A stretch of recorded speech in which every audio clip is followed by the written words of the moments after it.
Morning, everyone.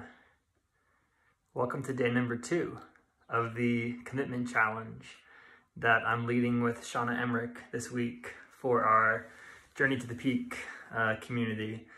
And we'd really like to welcome everybody in to the community this week to participate in the challenge.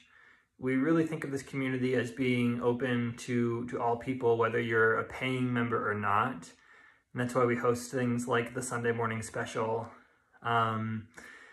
And yeah, it's why we have our newsletters and our websites so that you can really use us as a resource for what you need, where you're looking for support in your life right now, whether that's on the mat, off the mat, in your body, in your mind. We're here for you.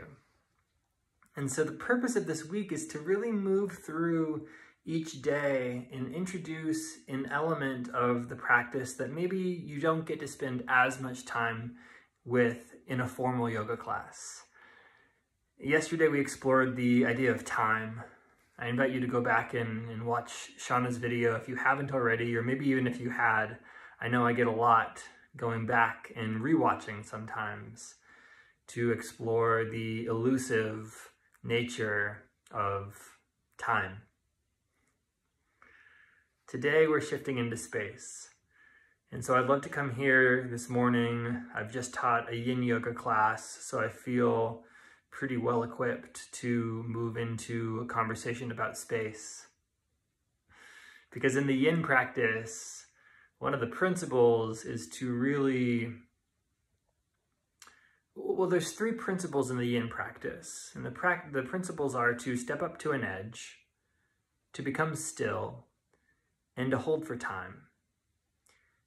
And really the way that I see that is that we're creating space in a posture. And then we're creating space in the body as well.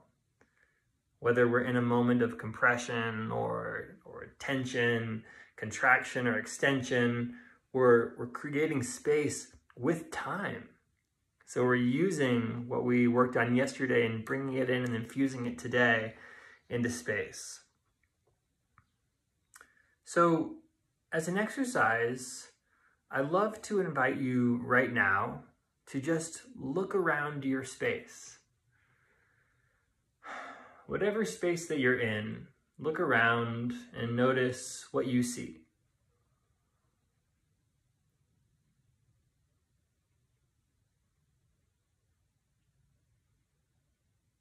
And then for the next couple of seconds, as you look around, I want to encourage you to try to really look at the space in your space. And to what degree is that possible? You might notice that as you look around your space, you find yourself looking at objects in the space, as opposed to looking at the space itself.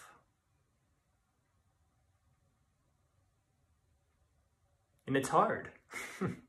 Like I'm looking at a cardboard box over here and I'm thinking, well, God, how can I see the space between the cardboard box? My attention goes right to the thing. And what I want to use to draw into our attention from this is the idea that resting our attention on objects can feel arguably more accessible than resting our attention on space. Eckhart Tolle speaks about this really profoundly in his books, A New Earth and The Power of Now. And he uses language like space consciousness versus object consciousness. And that when we're in object consciousness, we are associating with and possibly even identifying with content and objects. So one of the ways that we can perceive objects in the gross physical way of speaking is that they are things that can be perceived with our senses. That which can be perceived by and through the senses. So that which you can see, that which you can smell, that which you can taste, touch, or hear. All of that has this vibrational quality, a tangible quality, an elemental quality. It's made up of elements. Space consciousness and space is no thing. So it is to rest our awareness on no thing, on nothing. And I think that's hard. It's been hard for me because this is the stuff that I can perceive more readily. That which I can touch, that which I can taste, that which I can point to and look at. And it's one of the beautiful things about the human experience, because we form a lot of agreements around the objective nature, right? The objective nature of what we're experiencing and the objects that are in our space. When you walk the path of self-awareness, when you dive into svadhyaya and self-study, you start to become aware of, first, where object consciousness shows up on a subtle level. So think about your thoughts, your emotions. In terms of, yogic teachings, or even what Eckhart Tolle will say, all of that thought and emotion, mental sensation, that exists as object.